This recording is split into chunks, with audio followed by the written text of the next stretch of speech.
En la ética protestante y el espíritu del capitalismo, Max Weber demuestra que las características y los modos de vida de las sectas protestantes y sobre todo calvinistas influyeron en la conformación de un etos particular, un etos racional, que es el que está en la base del espíritu del capitalismo. Tomando palabras del mismo Weber, dice: tratábamos de demostrar que el espíritu del ascetismo cristiano fue quien engendró uno de los elementos constitutivos del moderno espíritu capitalista, y no sólo de éste, sino de la misma civilización moderna, la racionalidad de la conducta sobre la base de la idea profesional. Termina la cita. Para arribar a esta conclusión, entonces, Weber utiliza un esqueleto metodológico que no deja ver en toda su extensión, pero que se percibe a lo largo de su obra. Nos centraremos en las herramientas conceptuales de tipos ideales y etos. Los tipos ideales son construcciones analíticas que ayudan a estudiar la realidad. Se trata de hacer una abstracción sobre lo fáctico, erigir una estructura típica y pura, aun sabiendo que nunca o rara vez la encontraríamos en el mundo real. Con la construcción de un tipo ideal, tenemos entonces un parámetro para medir los sucesos reales y podemos ver en qué medida se acercan o se alejan de él. La naturaleza de los tipos ideales está en consonancia con la concepción epistemológica de Weber. Si tomáramos un tipo directamente de la realidad, prescindiendo de la abstracción que lo eleva a puro, este tipo traería consigo una serie de presupuestos valorativos. Así queda evidenciado cuando escribe el tipo ideal, espíritu del capitalismo, centrándose, sobre todo, en escritos de Franklin y subrayando que tiene la ventaja de carecer de relación directa con lo religioso y de estar, por tanto, para nuestro tema, exento de supuestos.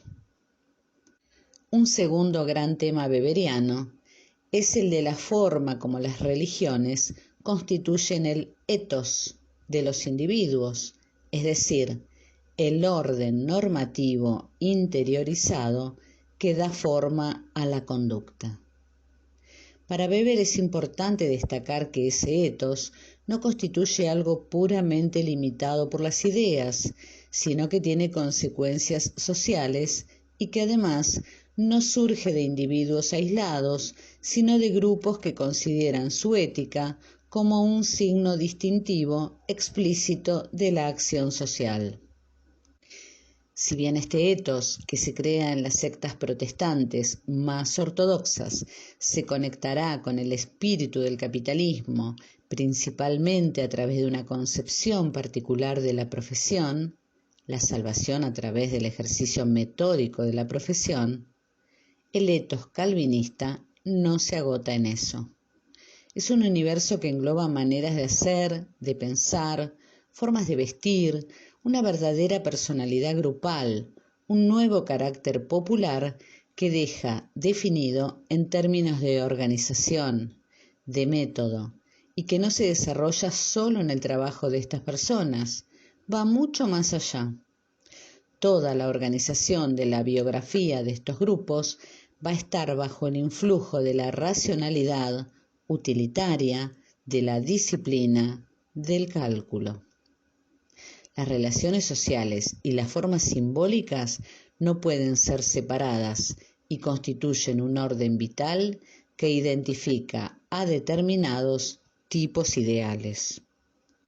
Es útil aclarar, antes de exponer cómo se vinculan estos conceptos metodológicos con la tesis central del texto, que no debemos confundir la intención de Weber y pensar que la conclusión de su obra es que la ética protestante fue la condición para el nacimiento del capitalismo. Se posicionará como un determinismo monocausal y dejará bien claro que se trata solo de una dimensión de la inmensa e incognoscible vida social. Los valores de la ética protestante influyeron en el nacimiento del capitalismo, entre otras muchas cosas. Entonces podemos inferir que el capitalismo no nace a partir ni de Lutero ni de Calvino. El capitalismo ya existía. Weber describe entonces dos tipos ideales de capitalismo. Uno, el capitalismo aventurero. Este existe desde los tiempos más remotos. Es irracional y especulativo. No tenía en consideración la organización racional del trabajo. Ejemplos de esto podemos encontrar en China, India, Babilonia, Egipto y en todos los países civilizados del mundo. El número 2 es el capitalismo racionalista moderno. En Occidente nace un tipo de capitalismo nuevo que no encuentra par en ningún otro momento ni lugar de la historia. El capitalismo moderno occidental se caracteriza por la organización racional del trabajo formalmente libre. La autonomía de los modernos establecimientos industriales se basa en la contabilidad racional y la separación jurídica entre el patrimonio industrial y los patrimonios personales. Estas características del capitalismo moderno deben su importancia a la organización del trabajo, que, en contraposición al capitalismo aventurero, es libre y racional. El capitalismo aventurero conectaba bien con el tradicionalismo, podían coexistir sin estorbarse. Pero para el capitalismo racionalista, el tradicionalismo era un adversario a vencer. El tipo ideal tradicionalismo es otro etos enemigo del capitalismo moderno y es descrito por Weber a partir de una serie de ejemplos. El más ilustrativo es el de los trabajadores tradicionalistas. Estos no están interesados en acrecentar sus ganancias, en acumular. Les basta con asegurarse aquello que les permita vivir como han vivido hasta entonces. Por esta razón, se encontraban tantas trabas para incrementar la productividad. Cuando el salario se subía para intentar producir más, los trabajadores optaban por trabajar menos. Con menos tiempo lograban el salario necesario para vivir como estaban acostumbrados. El capitalismo especulativo, fundado en el lucro pero no en la racionalización, podía funcionar con el tradicionalismo. En cambio, una vez que surge el capitalismo moderno, se choca con este etos tradicionalista. No pueden convivir juntos. Uno ha de desaparecer para que el otro pueda seguir desarrollándose. Weber, en su texto Conceptos sociológicos fundamentales, describe el concepto de lucha en el sentido de competencia. Aquí, entonces, el tradicionalismo y el capitalismo incipiente estaban en lucha y uno debía ser desplazado por el otro. ¿Y quién ganó esta pulseada? ¿Qué mecanismos articuló el capitalismo para desplazar ese tradicionalismo que a su vez obstaculizaba su crecimiento? Fue la racionalización. El capitalismo inyecta racionalización. Y esta viene de la mano de la concepción de profesión de la ascesis protestante. Esto se concentra a través de un proceso histórico donde no hay finalismo. La ética protestante genera un etos específico que tiene afinidad con el capitalismo moderno. No se fabrica con vistas a posibilitar el capitalismo, se produce a causa de acciones que tienen consecuencias no esperadas.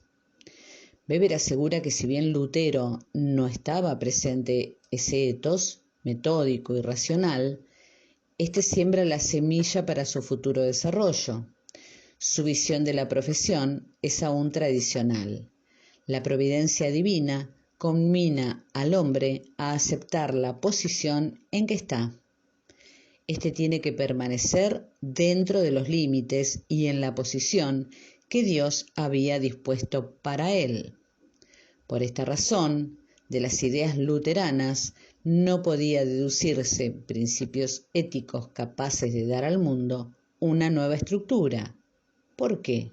Porque Lutero nunca rompió del todo con la indiferencia paulina hacia el mundo, de donde deriva la obligación de aceptarlo tal y como es, obligación que es estrictamente religiosa.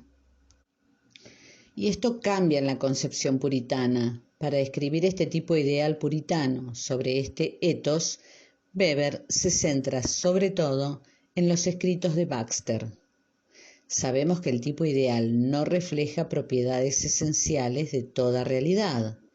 Es una abstracción que se construye como herramienta metodológica combinando un número de elementos que, aunque se encuentran en la realidad, rara vez o nunca se descubren de esa forma tan específica. Así, las características de la ética calvinista se toman de los escritos de varias figuras históricas e incluyen aquellos elementos de las doctrinas calvinistas que Weber identifica como de particular importancia en relación con la formación del espíritu capitalista. Las características de ese carácter popular son: el trabajo es una finalidad vital de la existencia por mandato de Dios. Aquel que no trabaja, no come. Pone el énfasis en la salvación a través del ejercicio metódico de la profesión. Trabajar bien y tener éxito en la profesión es el indicio de que estamos en el camino de la salvación. Censuran la satisfacción del descanso en la riqueza, porque de esta manera se corre el riesgo de caer en la ociosidad, alejándose de una vida santa. El reposo está en la otra vida. En esta hay que estar activo, hay que realizar obras, que son las obras que Dios ha enviado. El enriquecerse no es malo, es un buen signo y hay que aspirar a ello como forma de honrar a Dios, pero hay que luchar contra el uso irracional de la riqueza, el aprecio de las formas ostentosas del lujo. No se tolera la ociosidad ni el placer. El derroche del tiempo es el primero y más importante de todos los pecados. Es pernicioso desperdiciarlo durmiendo de más, tomando parte en reuniones sociales, etc. El hombre tiene que adscribirse a una profesión y de esta manera, mediante la especialización de los trabajadores, se produce un aumento cualitativo y cuantitativo del trabajo, que es beneficioso para el bien común, o lo que es lo mismo, el bien del mayor número de personas posibles. Y bueno, estamos ante una motivación puramente utilitarista. El ascetismo sexual puritano entiende que en la vida marital la relación sexual es lícita solo para reproducirse y así acrecentar la gloria de Dios de acuerdo al mandato creced y multiplicaos. Ante la tentación sexual se puede tomar una serie de medidas y la más aconsejada es sumirse al trabajo. Trabaja tenazmente en tu profesión. La austeridad ha de estar presente en todas las esferas de la vida. Desprecian tanto la altiva indiferencia señorial como la tosca jactancia del nuevo rico. El espíritu del capitalismo, entonces, bebe de este ethos. La caracterización del tipo ideal espíritu del capitalismo se basa en las máximas de Franklin. Veremos, en este caso, cómo es el mecanismo metodológico de Weber al construir un tipo ideal. Se parte de una individualidad histórica concreta y se hace abstracción. Lo que define al espíritu del capitalismo es: piensa que el tiempo es dinero. Piensa que el crédito es dinero. Piensa que el dinero es fértil y reproductivo. Piensa que, según el refrán, un buen pagador es dueño de la bolsa de cualquiera. Guárdate de considerar como tuyo todo cuanto posees y de vivir de acuerdo con esas ideas.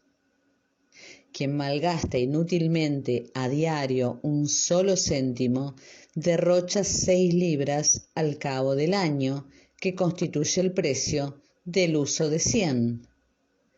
Quien dilapida vanamente un tiempo por valor de 5 chelines, pierde 5 chelines y por lo tanto valdría que los hubiera arrojado al mar.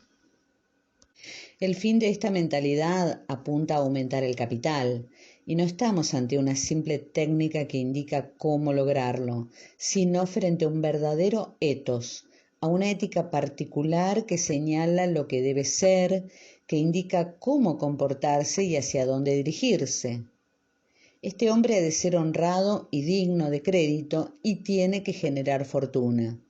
Si no lo hace, es estúpido y está infringiendo la ética del capitalismo. Este ethos es lo que le faltaba al tipo ideal capitalismo aventurero y es la especificidad del tipo ideal capitalismo moderno.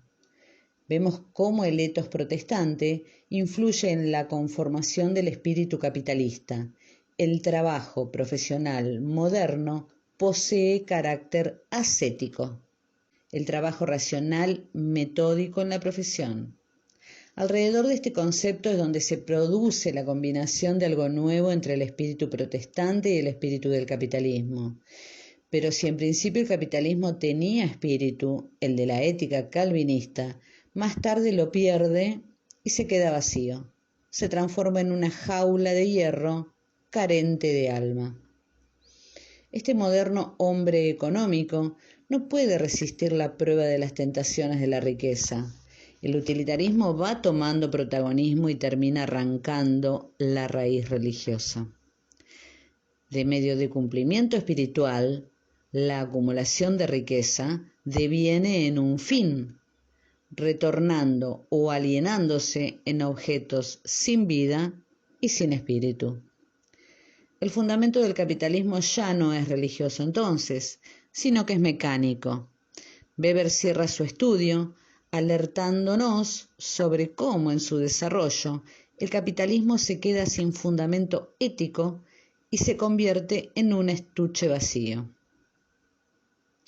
Esto conlleva un riesgo alto, el de arribar a la hegemonía de la acción instrumental propia de las burocracias e instituciones sociales de la modernidad que irían en detrimento de la libertad humana.